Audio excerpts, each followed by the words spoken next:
हे switch on switch off green इकडे shutdown केलं की ते बटन बंद करायचं.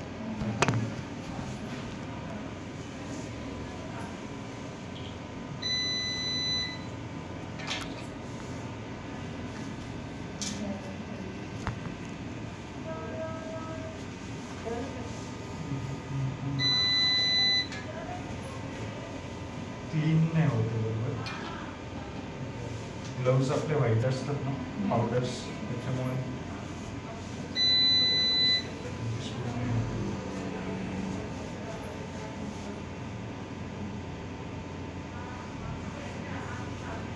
System ready. स्टार्ट करून घ्यायचं.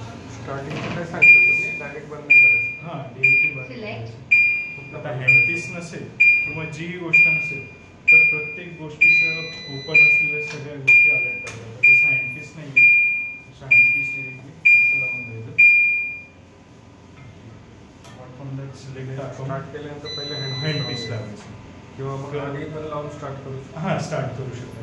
कुठलंही ओपन असलं की ते साऊंड करेल की कुठलं ना कुठलं सेन्सर ओपन आहे किंवा जे सेन्सर लागणार नाही ते सगळे कम्प्लिटली अलर्ट करेल. आणि जेही अकाउंट आहे, म्हणजे सपोज आता तुम्ही करताय तर तुम्ही केल्यानंतर तुमचं एक अकाउंट केलं, त्यानंतर सेटिंगमध्ये तुम्ही सेव्ह केली जेही सेटिंग असेल ती, त्यानंतर ती सेटिंग चेंज होणार नाही. सो बेटर वे एक अकाउंट सिलेक्ट करून घ्यायचं की प्रत्येक वेळेस चेंजेस करण्याची गरज पडणार नाही. जसं आता सपोज आपण कुठले अकाउंट सिलेक्ट केलं, अकाउंट सिलेक्ट झालेले सेटिंग्सची चेंजेसची गरज नाही. Apart from that if you are interested to change the setting, even grade wise आपण चेंज करू शकतो. Grade 2, grade 4. अच्छा. Okay. Sculpt mode, quadrant mode, nucleus mode, तिघं. जसं की प्रत्येक मशीनमध्ये असतं फेको 1, फेको 2, phaco 3. So basically sculpt mode for the trenching towards the peri rotated again trenching. Sculpt मोडमध्ये पॉवर कंटिन्युअसली असते, त्यामुळे पॉवर जी असते, जसं की आवाज कंटिन्युअस, जो आवाज येतो तो कंटिन्युअस असतो. सेकंड मूव्ह करतो आपण, हे या स्कल्प मोडमध्ये ॲस्पिरेशन वगैरे काहीच होणार नाही. जसं की फेकोची पॉवरही जास्त असते, व्हॅक्यूम कमी असतो, फ्लो रेट कमी असतो. सेकंडला आला तुम्ही, फ्लो रेट 2 cc कधीही वाढवून द्यायचं, ज्या प्रिव्हियस असेल ती. सेटिंग सेम, पण कंटिन्युअसच्या जागेवर आता जे येईल पल्स पर सेकंडचा मोड येईल. पल्स पर सेकंड म्हणजे ज्यावेळेस ट्रिगर्डकडून फोडेल आणि ॲस्पायरेट येईल. थर्ड, इपिन्यूक्लियस मोड हा कशासाठी, तर ज्यावेळेस सर्चची कंप्लेंट येते, एंड आपण जेव्हा पार्टिकल न्यूक्लियस घेतो त्यावेळेस मूव्ह करायचं to the epinucleus. Apart from that कॉर्टेक्सला गेलो आपण, कॉर्टेक्स रिमूव्हलसाठी, तर बायोमॅन्युअल कनेक्ट करायचे. क्लिनिंग प्रोसेस सेम आहे, पण जे पावडर वगैरे लागते तर ते तेवढं फक्त क्लीन केल्यानंतर एक चांगला कपडा घेऊन फक्त जस्ट याच्यावर करायचं. इकडे काहीही करायचं नाही, टिपला काहीही करायचं नाही. कॉर्टेक्स पॉलिश मोड वगैरे. आपण आता डायरेक्टली ट्युबिंग लावण्यापासून. So this is the aspiration sensor, आणि ही आहे ॲस्पिरेशन ट्युबिंग. ही रियूज होते. सेन्सर प्रत्येक ओटी नंतर चेंज होतो, प्रत्येक for the day OT. So firstly जो क्लीन असेल, जो ज्याने वॉश घेतलेला असेल त्याच्याकडूनच हे कनेक्ट करून घ्यायचं. हे इकडे दाखव. सो क्लीन जो असेल, वॉश जो असेल त्याच्याकडूनच हे कनेक्ट करून घ्यायचं, ॲस्पिरेशनची ट्युबिंग. सो ॲस्पिरेशन ट्युबिंग नंतर जो वॉश असेल त्याला देऊन red colour aspiration. Yes, aspiration tubing red कलरची. हे ॲस्पिरेशनचं सेन्सर. हे सेन्सर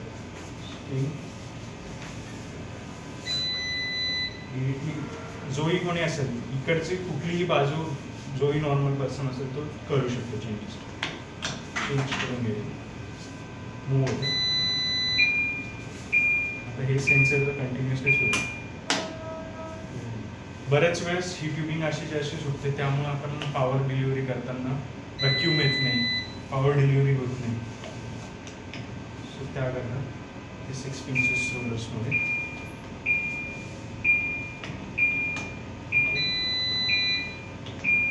तो पंप आहे ना.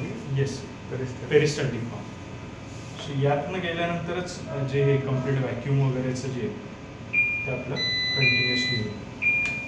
त्यानंतर आपलं युरिन बॅग असेल, कनेक्टर आहे, कनेक्टरनी कनेक्ट करून युरिन बॅग लावून द्यायची. किंवा असं सोडलं तरी चालतं. नॉर्मली सोडलं किंवा बॉटल लावलं किंवा कुठली बॉटल वगैरे असेल बादली ठेवली तरी चालेल. चालेल. पण काय ते ट्युबिंग छोटी असल्यामुळे बहुतेक इकडे तिकडे पडेल. बेटर वे इकडे बॉटल लावून इकडे कनेक्ट करून दिली, रियूज करू शकतो आपण, त्याला काही इश्यू नसतो. पण समजा ॲस्पायरेशनची ट्युबिंग आल्यानंतर होल्स असे ती कळून जातं की कुठली ट्युबिंग कुठे जाणार. ॲस्पायरेशनची ट्युबिंग हँडपीसमध्ये कनेक्ट करायची. बऱ्याच वेळेस व्हॅक्यूम मोडले गेल्यानंतर उघडत नाही, खूप जोर लावावा लागतो, त्यामुळे जास्त प्रेशर न करता कनेक्ट करून द्यायची.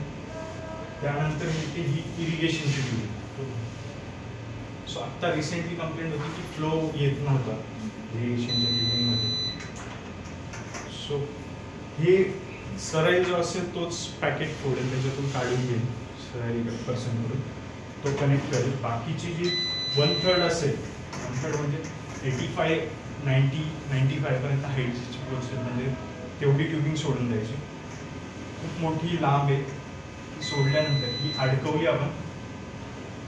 ती सोडल्यानंतर आता ही जर खाली पडत असेल तर फक्त थोडी स्लाइटली वरती घेऊन द्यायची आणि इकडे होते अटॅच. ही बहुतेक वेळेस विसरतो आपण, ही रोलरमध्ये अडकवण्यात विसरतो. ह्या 2 गोष्टी, ही जर अडकवली नाही तर हा जो फ्लो आहे हा कंटिन्युअसली जाईल हँडपीसमध्ये. सो फ्लो जो आपल्याला हवा आहे एक्झॅक्टली त्याच्यावर अडकवून द्यायची. त्यानंतर फूट पॅडल प्रेस केल्यानंतर आपलं पहिलं जे होतं स्टार्ट होतं irrigation. So blue was the irrigation. आधी बोलतो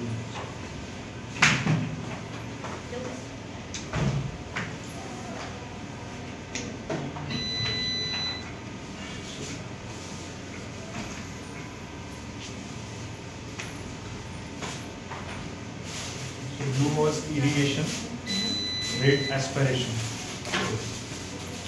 Irrigation tubing. Same for the bimanual as well. Universally, so we'll get to understand कि कुठले कुठे जाणार.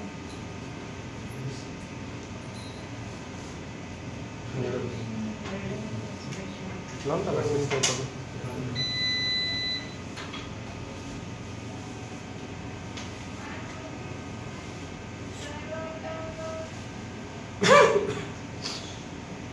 चेंबर जे आहे 80% फिल करायचं. सिंपल स्टार्ट केली.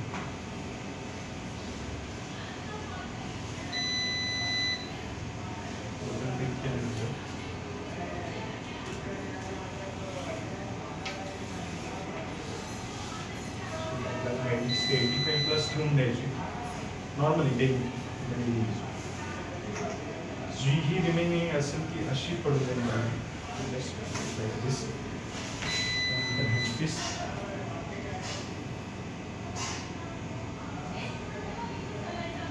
पूर्णची गरज खालून पुश केलं, स्लीव्ज वर केलं. बेसिकली स्लीव्ज जपायचे कारण की खूप बारीक असते. हेल्मेट घेतलं. हे कम्प्लीट पोर्शन जो वॉश असेल त्यानेच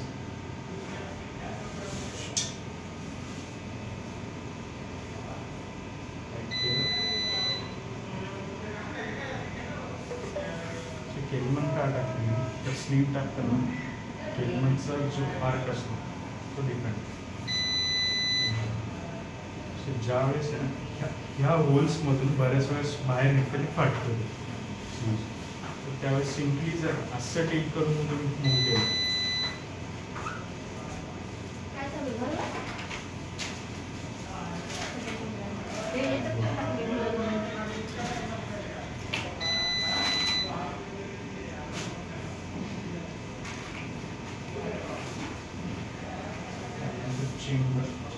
सगळ्यात मशीन स्टार्ट केल्यावर आपल्याला पहिली प्रोसेस करायची म्हणजे प्राईम.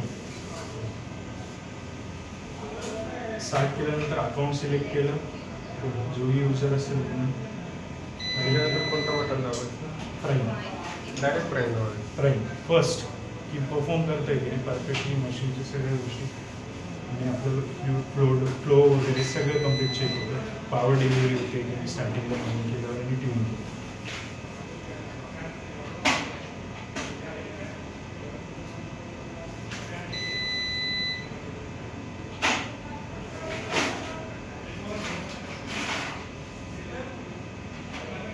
थोडं डीप होतं आहे.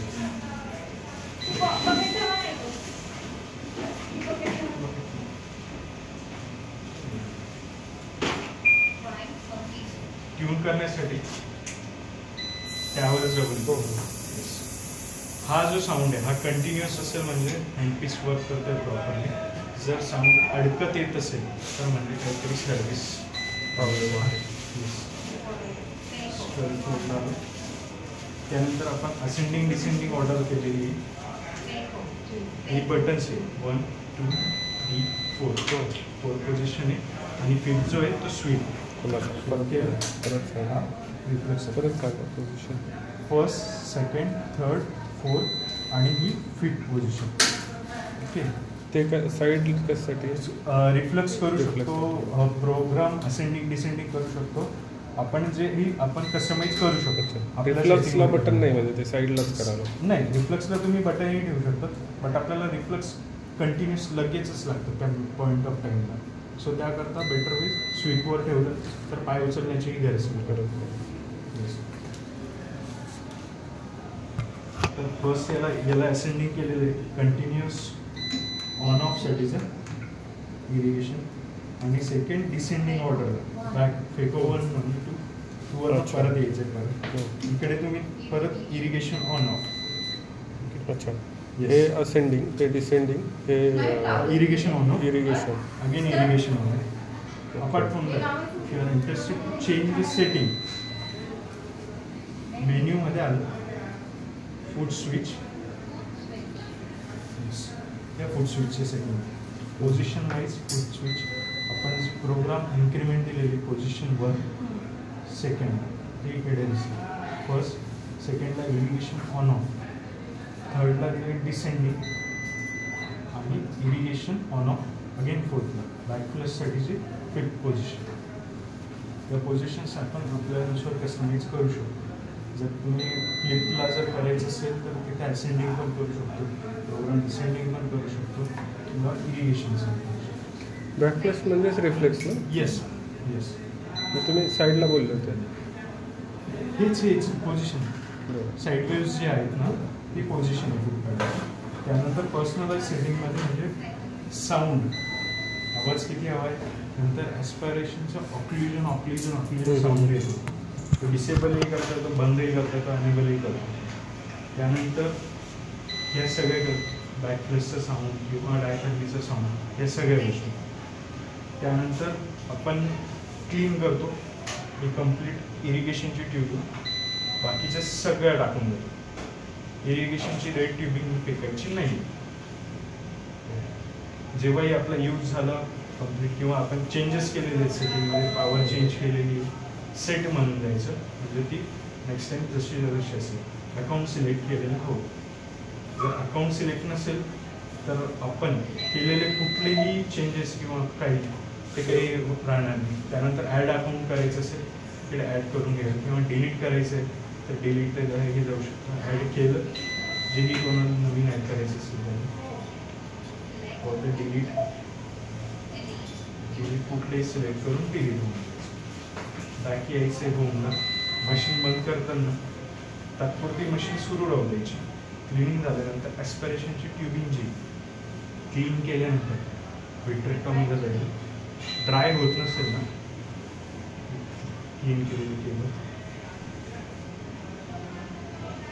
ड्राय होत नसेल कम्प्लीट पहिले ड्राय करून घ्यायचा प्रयत्न करायचा. त्यानंतर इकडे कनेक्ट करायचं.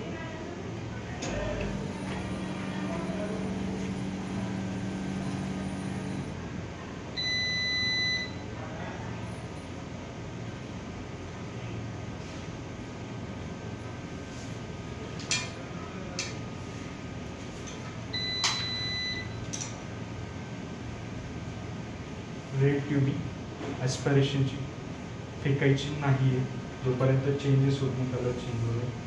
ब्लू इरिगेशन डिस्कार्ड करायची कंप्लीटली. काढून घेऊ शकतो. हा जर नसला हा पंप तो फ्लो कंटिन्यू जो की फ्लो भेटेल. पंपमध्ये अडकवली जे मशीन टक टक आवाज करत आहे ज्यावेळेस आपण इरिगेशनवर ऑन ऑफ करतो त्याचं रिझन आहे की ही जे ही होल्ड करत आहे रिलीज करत आहे. मोस्टली हे विसरतो आपण. हे डिरेक्टली हँडपिसला देतो त्यामुळे फ्लोचा भेटत नाही जो आपण फ्लो सेट केलेला आहे. त्यानंतर सेन्सर इथे बसून काय करणार?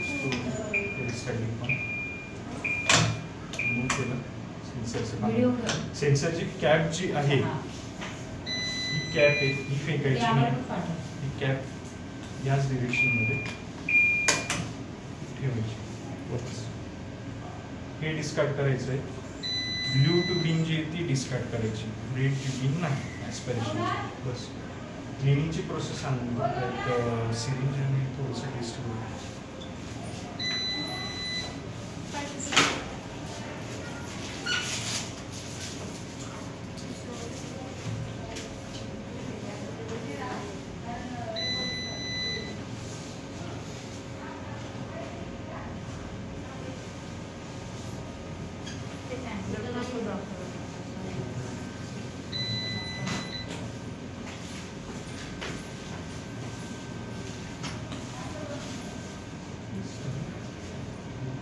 तुम्ही घ्यायला पाहिजे तर डेमो. त्यांनी सिस्टमवर दाखवलं काय करायचं आपल्याला पाहिल्यानंतर कंटिन्युअस आहे तिचं सांगली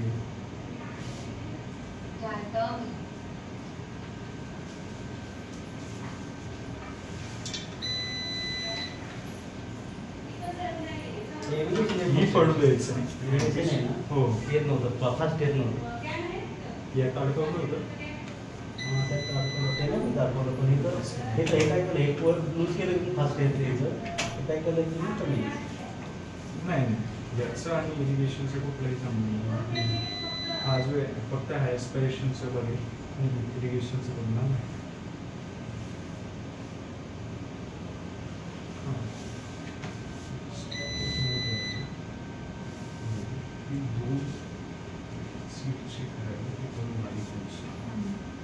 ज्यावेळेस आपण स्लीव चेक करतो तुटली आहे की नाही ते इकडे चेक करतो. टाकल्याच्या ऐवजी बऱ्याच वेळेस तुटतं इकडे चेक करतो आपण. त्यावेळेस टाकण्याच्या वेळेसच चेक करून घ्यायचं हे तुटलेलं. मोस्टली हे कट्स होतात कट्स होतात त्यामुळे हे सांभाळून येस चॉपर लागतो. डायलर आणि चॉपर तुम्ही किती डिस्टन्सवर ठेवतात ते मॅटर करतं. सपोज याच गडबडमध्ये थोडी स्लोली सोडलं आणि त्यानंतर फ्लोसाठीचा हवं आहे आपल्याला कुठपर्यंत पाहिजे त्यानुसार हा फ्लो हा हे जे आहे ना आपलं मोस्टली यावेळेसच तुटतं. स्ट्रेटला होत स्ट्रेटला डिरेक्टली आपण मूव करतो. त्यानंतर आपल्याला रिक्वायर्ड किती आहे ते आपण करून घ्यायचं आणि त्यानुसार स्ट्रेट करून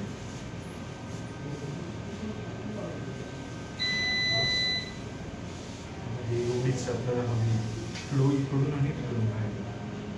त्यावेळेस आपण बघतो की सिंगल कधी कधी फ्लो स्टार्ट असते तेच केल्यानंतर कधी कधी डबल करण्यासाठी आपण फक्त हे मूव करतो ना त्यावेळेस हे चेंजेस.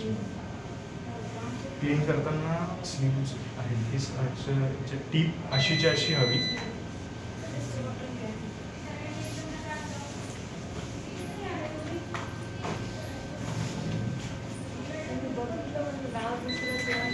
मी तिकडे शोधते आणि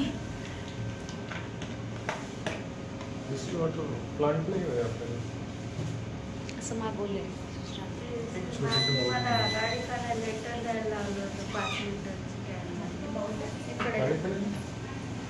तुम्हाला मला पण लेटर लिहून देते गाडी करायला चालेल. अच्छा छोटा प्लांट मिळतो 5,000 रुपये तयार करता चालेल सर, स्टॉप करू शकतो. क्लिनिंगचा एक वेगळा ठेवू.